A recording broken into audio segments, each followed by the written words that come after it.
إن الحمد لله نحمده ونستعينه ونستغفره ونعوذ بالله من شرور أنفسنا ومن سيئات أعمالنا من يهده الله فلا مضل له ومن يضلله فلا هادي له أشهد أن لا إله إلا الله وحده لا شريك له وأشهد أن محمدا عبده ورسوله أما بعد.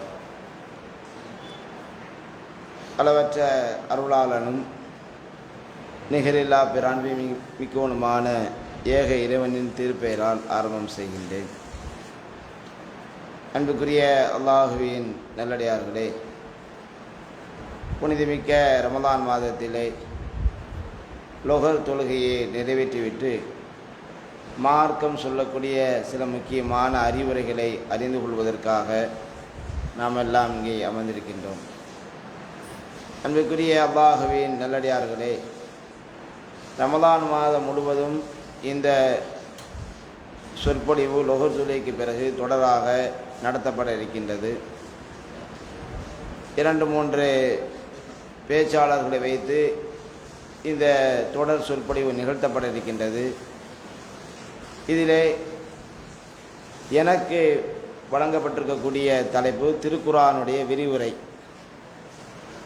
சில முக்கியமான அத்தியாயங்கள், சிறிய அத்தியாயங்களுடைய விளக்க உரையை நாம் அறிந்து கொள்ள இருக்கின்றோம்.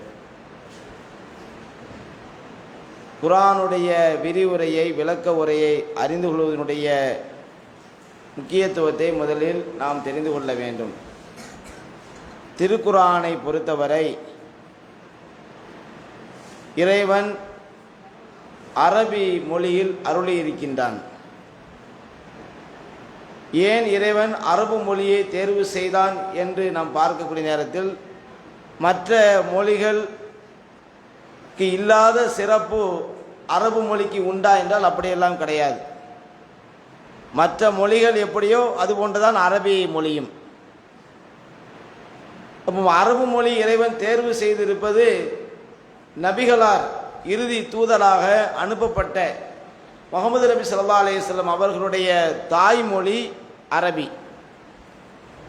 அப்போ அவர்கள் பேசிய மொழி அரபியாக இருக்கக்கூடிய காரணத்தினால் அவர்கள் அந்த குர்ஆனை மக்களுக்கு விளக்க வேண்டும் என்பதற்காக அரபு மொழியில் அமைந்த குர்ஆனை அல்லாஹு தஆலா அருளியிருக்கின்றார். இதை அல்லாஹ் திருக்குர்ஆனிலே சொல்லி காட்டுகின்றான். ஃபஇன்னமா யஸ்ஸர்னாஹு பிலிசானிக லஅல்லஹும் யததக்கரூன். நீங்கள் சிந்திக்க வேண்டும் என்பதற்காக உமது மொழியில் இந்த குர்ஆனை நாம் அருளி இருக்கின்றோம். நபிகள் நாயகம் ஸல்லல்லாஹு அலைஹி வஸல்லம் அவர்களை பார்த்து அல்லாஹ் பேசுகிறான். நீங்கள் சிந்திக்க வேண்டும் என்பதற்காக, அவர்கள் சிந்திக்க வேண்டும் என்பதற்காக உமது மொழியில் நீங்கள் எந்த மொழியை பேசுகின்றீர்களோ, எந்த மொழி உமது தாய்மொழியாக இருக்கிறதோ அந்த மொழியில் நாம் இந்த குர்ஆனை அருளி இருக்கின்றோம் என்று அல்லாஹ் ரப்பல் ஆலமீன் திருக்குர்ஆனில் சொல்கின்றான். இது அரபு மொழியில் அமைந்திருக்கக்கூடிய காரணத்தினால், குர்ஆன் என்பது அரபு மொழியில் அமைந்திருக்கக்கூடிய காரணத்தினால் அது அரபு மக்களுக்கு மட்டும் உரிய வேதமா என்றால் கிடையாது. உலகத்தின் உள்ள எல்லா மனிதர்களுக்கு உள்ள வேதம்.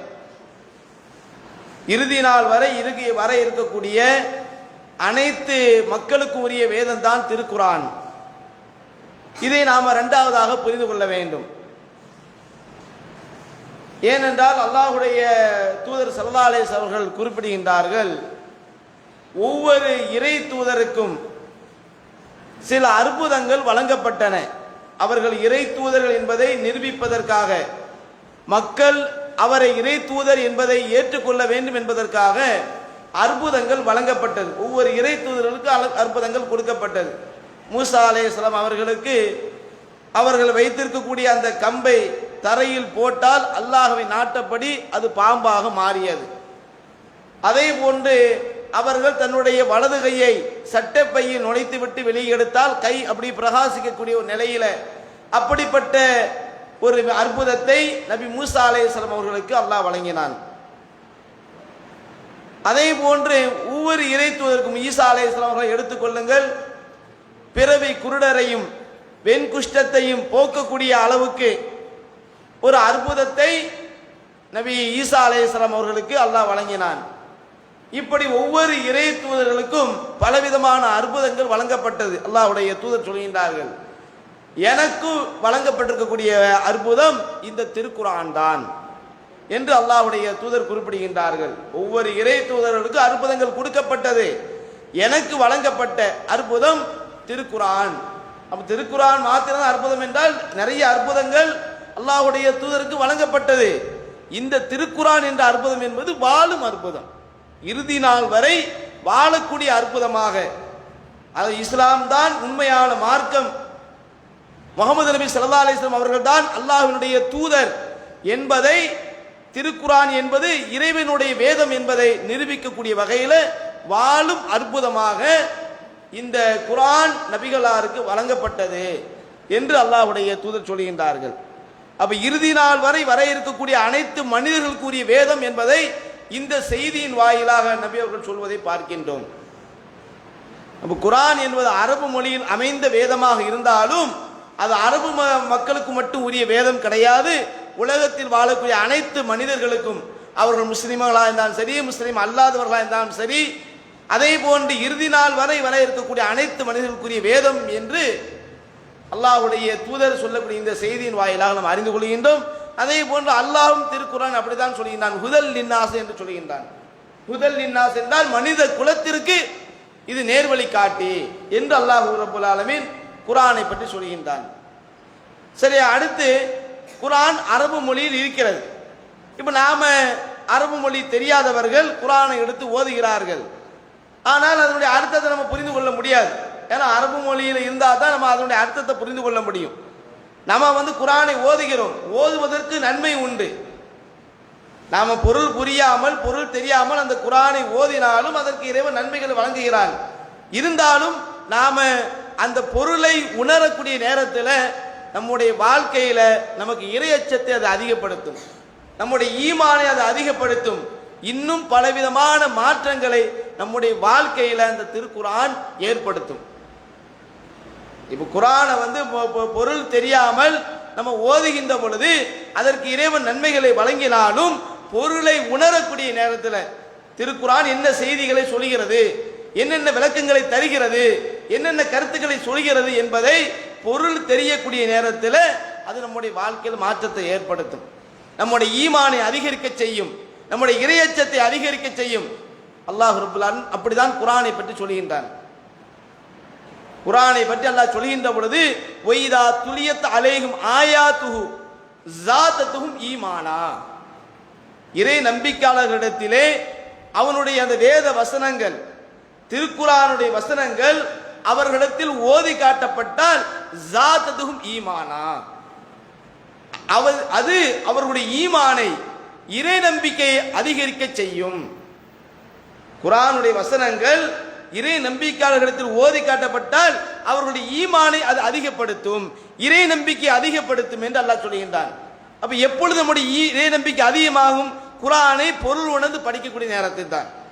குர்ஆனை பொருள் உணர்ந்து நம்ம படிக்கக்கூடிய நேரத்தில், அது ஓதக்கூடிய நேரத்தில் அது நம்முடைய ஈமானை அதிகரிக்க செய்யும். அல்லாஹ் சொல்லக்கூடிய இந்த மாற்றம் நமக்கு ஏற்படும். அதே போன்று அல்லாஹ் இன்னொரு இடத்துல சொல்கின்றான், வைதா சமிஉ மா உன்சில இலர் ரசூல், இந்த தூதரின் மீது அருளப்பட்டிருக்கக்கூடிய இந்த வேதத்தினுடைய வசனங்களை அவர்கள் செவியேற்பார்களேயானால், இந்த தூதர் மீது அருளப்பட்டிருக்கக்கூடிய இந்த குர்ஆனுடைய வசனங்களை இறை நம்பிக்கையாளர்கள் செவியேற்பார்களேயானால் தரா யூனஹும், அவர்களுடைய கண்களில் இருந்து நீர் வடியும். நீர் வடிவதை நீர் காண்பீர். ரசூலுல்லாஹ் பார்த்து அல்லாஹ் சொல்கிறான், தரா யூனஹு தஃபீது மினத் தம்இ மிம்மா அரஃபு மினல் ஹக், உண்மையை அவர்கள் அறிந்து கொண்ட காரணத்தினால் அவர்களுடைய கண்களில் இருந்து அது நீரை வரவழைக்கும். அப்ப இப்படிப்பட்ட மாற்றம். இப்ப நாம குர்ஆனை ஓதுகிறோம், ஆனா ஓதக்கூடிய நேரத்தில் நம்முடைய கண்களில் இருந்து நீர் வருகிறதா, அழுகிறோமா என்றால் கிடையாது. ஏன்? நமக்கு அதனுடைய பொருள் புரியல. குர்ஆனை பொருள் புரிந்து நாம படிக்கக்கூடிய நேரத்தில் நம்மையும் அறியாமல் நம்முடைய கண்களில் இருந்து அது நீரை வரவழைத்து விடும், நாம் அழுது விடுவோம் என்பதை இந்த வசனத்தின் வாயிலாக இப்படிப்பட்ட ஒரு மாற்றத்தை, இறையச்சத்தை அதிகப்படுத்தி அந்த இறையச்சத்தின் காரணத்தினால் கண்களிலிருந்து நீர் வந்துவிடும் என்று அல்லாஹ் ரப்பல் ஆலமீன் குர்ஆனை பற்றி சொல்கின்றான். அதே போன்று இன்னொரு வசனத்தில் அல்லாஹ் சொல்வதை பாருங்கள். அல்லாஹு நஸ்ஸல அஹ்ஸனல் ஹதீஸ் கிதாபம் முத்தஷாபிஹ மசானிய. இந்த அழகான செய்தியை அல்லாஹ்வே அருளினான். இந்த அழகான செய்தி, இந்த வேதம் எப்படி இருக்கிறது? முத்தஷாபிகன், அந்த வசனங்கள் ஒன்றுக்கொன்று ஒத்தவையாக, குர்ஆனுடைய வசனங்கள் ஒன்றுக்கொன்று ஒத்தவையாக இருக்கிறது. மசானிய, அதுபோன்று திரும்ப திரும்ப வரக்கூடியதாக இருக்கிறது. குர்ஆன்ல பல வசனங்கள் நம்ம பார்த்தோம் என்றால் ஒரே செய்தி திரும்ப திரும்ப நம்முடைய உள்ளத்தில் ஈமான் அதிகரிக்க வேண்டும், இறையச்சம் அதிகரிக்க வேண்டும், உறுதிப்பாடு அதிகரிக்க வேண்டும் என்பதற்காக ஒரே செய்தி அல்லாஹ் பல முறை சொல்லியிருப்பதை பார்க்க முடியும். அப்ப அல்லாஹ் சொல்லுகின்றான், இந்த அழகான செய்தியை அவன்தான் அருளினான். அந்த குர்ஆனுடைய வசனங்கள் எப்படி இருக்கிறது என்றால் ஒன்றுக்கொன்று ஒத்தவையாகவும் திரும்ப திரும்ப வரக்கூடியவையாகவும் இருக்கின்றது. இதை சொல்லிட்டு அடுத்து அல்லாஹ் ரப்பல் ஆலமீன் அந்த வசனத்திலே தொடராக சொல்கிறான், தக்ஷயிர்ரு மின்ஹு ஜுலூதுல்லதீன யக்ஷௌன ரப்பஹும். யார் தங்களுடைய இறைவனை அஞ்சுகிறார்களோ, இறைவனை பயப்படுகிறார்களோ, அவருடைய மேனிகளை எல்லாம் இந்த குர்ஆனுடைய வசனங்கள் சிலிர்க்க செய்கிறது, அப்படியே புல்லரிக்க வைக்கின்றது. அப்படிப்பட்ட வசனங்களாக இந்த குர்ஆனை நாம் அருளி இருக்கின்றோம். அப்ப குர்ஆனை ஒருத்தர் படிக்கக்கூடிய நேரத்தில், அதை ஓதக்கூடிய நேரத்தில் அல்லாஹ்வை அஞ்சக்கூடியவர்களுடைய மேனியை அது புல்லரிக்க வைக்கின்றது, சிலிர்க்க வைக்கின்றது. இப்படிப்பட்ட மாற்றம் நமக்கு ஏற்படுகிறதா? இப்ப நாம குர்ஆனை ஓதுகிறோம், அது நம்முடைய ஈமானை அதிகப்படுத்துகிறதா? நம்முடைய கண்களிலிருந்து நீரை வரவழைக்கிறதா? நம்முடைய மேனிகளை சிலிர்க்க வைக்கிறதா? இப்படி அல்லாஹ் சொல்கிறான் என்றால் அதை பொருள் உணர்ந்து படிக்கின்ற பொழுது இப்படிப்பட்ட மாற்றம் நமக்கு ஏற்படும். ஒவ்வொரு வசனத்தை அப்படியே ஆழமாக அதை பொருள் உணர்ந்து அதனுடைய விளக்கத்தோடு நாம் அறிந்து கொள்கின்ற அல்லாஹ் இப்படி சொல்கின்றானா, இப்படிப்பட்ட செய்தியா, எவ்வளவு அற்புதமாக இருக்கிறது என்று நம்முடைய ஈமானை அதிகப்படுத்துகிறது. நம்முடைய கண்களில் சில நேரத்தில் மறுமையை பற்றி, நரகத்தை பற்றி அல்லாஹ் பேசக்கூடிய நேரத்தில், மறுமை நாளை பற்றி பேசக்கூடிய நேரத்தில் நம்முடைய கண்களில் இருந்து அது நீரை வரவழைத்து விடும், நம்முடைய மேனியை சிலிர்க்க செய்துவிடும். அதை தான் அல்லாஹ் ரப்பல் ஆலமீன் இப்படி எல்லாம் சொல்வதை பார்க்கின்றோம். இன்னும் ஒரு படி மேலாக அல்லாஹ் இன்னொரு இடத்தில் குறிப்பிடுகின்றான்.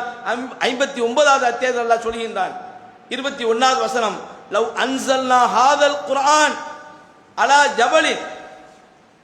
இந்த வேதத்தை, இந்த குர்ஆனை ஒரு மலையின் மீது நாம் இறக்கி வைத்திருந்தால், உலகத்திலேயே ஒரு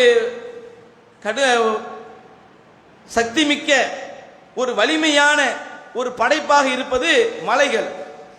இன்னைக்கு நாம பூமியில இருக்கிறோம். இந்த பூமி என்பது எப்படிப்பட்டதாக இருக்கிறது? பல அடுக்குகளை கொண்டதாக இருக்கிறது. இதுல மேல் அடுக்குகள் என்பது மெலியவையாக, லேசானவையாக இருக்கிறது. அதுல கீழே உள்ள அடுக்குகள் கொஞ்சம் கடுமை நிறைந்ததாக இருக்கிறது, கொஞ்சம் கனமானவையாக இருக்கிறது. இப்ப கனமான ஒன்றையும் லேசான ஒன்றை சேர்த்து நம்ம சுத்த விட்டோம்னா என்ன ஆகும்? சேர்த்து என்ன செய்ய, சுத்த விடுறோம். கனமான ஒரு பொருளையும் லேசான பொருளையும் சுத்த விட்டா கனமான பொருள் அப்படி ஒரு இடத்துல நிற்கும், லேசான பொருள் அப்படி தெரிச்சிடும், அங்கங்கேயுமா ஓடிடும். அதான் ஏற்படும். ஆனா இந்த பூமி கடுமையான வேகத்தில் அப்படி சுத்துகிறது. பூமியே சூரியனை அப்படி சுற்றி வருகிறது. இருந்தாலும் அப்படி சிதறி விடாமல் அப்படியே ஒன்று சேர்ந்து சுத்துகிறது என்றால் அதற்கு மலைகள் தான் காரணம். மலைகளை இந்த பூமியில் அல்லாஹ் முளைகளாக நட்டி வைத்திருக்கின்றான். அந்த லேசான அந்த தட்டுக்களும் கனமான தட்டுகளும் ஒரே சம அளவுல சுற்றுகிறது. ஒன்று கொண்டு சிதறி விடாமல் நாம இந்த பூமியிலே பாதுகாப்பாக இருப்பதற்கு மலைகளை அல்லாஹ் முளைகளாக வைத்திருக்கிறான். அவ்வளவு ஒரு வலிமையான ஒரு படைப்பு தான் மலைகள்.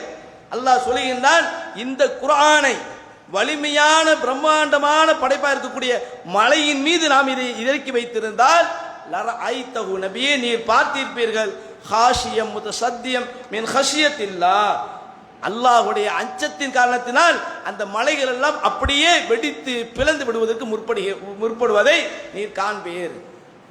அப்படிப்பட்ட வசனங்கள், ஒரு மலையையே ஆட்டங்காண வைக்கக்கூடிய, ஒரு மலையையே வெடித்து சிதற வைக்கக்கூடிய அளவுக்கு உள்ள வசனங்கள் திருக்குர்ஆனுடைய வசனங்கள் என்று அல்லாஹ் சொல்கின்றான்.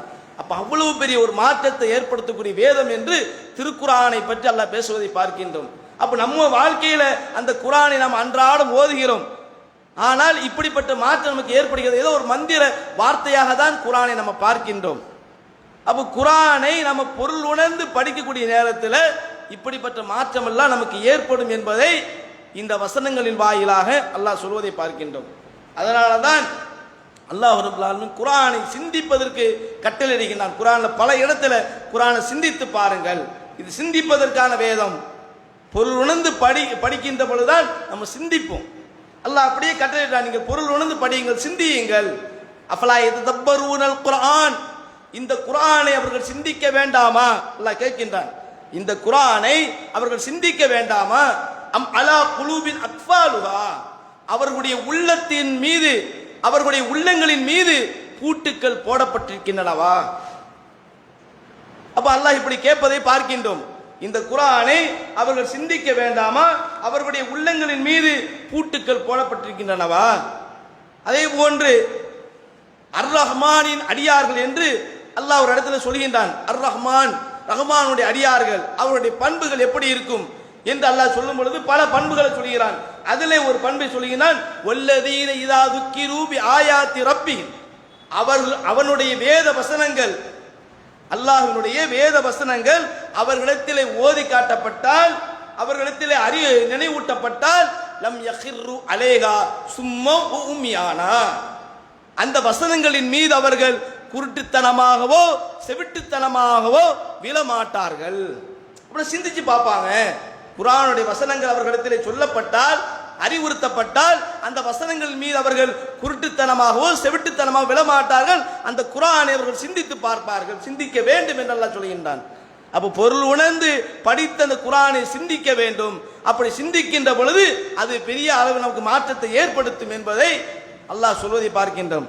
அப்போ குர்ஆனை நம்ம அரபு மொழியில் ஓதுவதற்கு நன்மை இருந்தாலும் அதோடு பொருள் உணர்ந்து படிக்க வேண்டும், அதை சிந்திக்க வேண்டும். குர்ஆனுடைய விளக்கங்களை, குர்ஆன் வசனங்களினுடைய விளக்கங்களை நாம் அறிந்து கொள்ள வேண்டும். அப்படி அறிந்து கொள்கின்ற பொழுது அது நம்ம வாழ்க்கையில் மாற்றத்தை ஏற்படுத்தும்.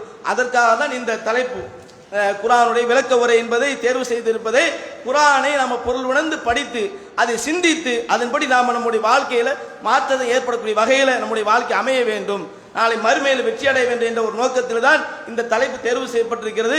அந்த அடிப்படையில் இன்ஷா அல்லாஹ் அடுத்த உரை வரக்கூடிய நேரத்தில் குர்ஆனுடைய விளக்கமாக முதலாவதாக 103வது அத்தியாயம் சூரா அஸ்ர் சிறிய அந்த அத்தியாயத்தினுடைய விளக்க உரையை நாம் அறிந்து கொள்ள இருக்கின்றோம். இன்ஷா அல்லாஹ் அடுத்த உரையை நாம் அறிந்து கொள்ளும் என்று கூறி என்னுடைய இந்த உரையை நிறைவு செய்து கொள்கின்றேன். வாஹிரு தஅவானா அனில் ஹம்துலில்லாஹி ரப்பில் ஆலமீன். சுப்ஹானக்கல்லாஹும்ம வபிஹம்திக அஷ்ஹது அல்லா இலாஹா இல்லா அன்த அஸ்தக்ஃபிருக வ அத்தூபு இலைக்.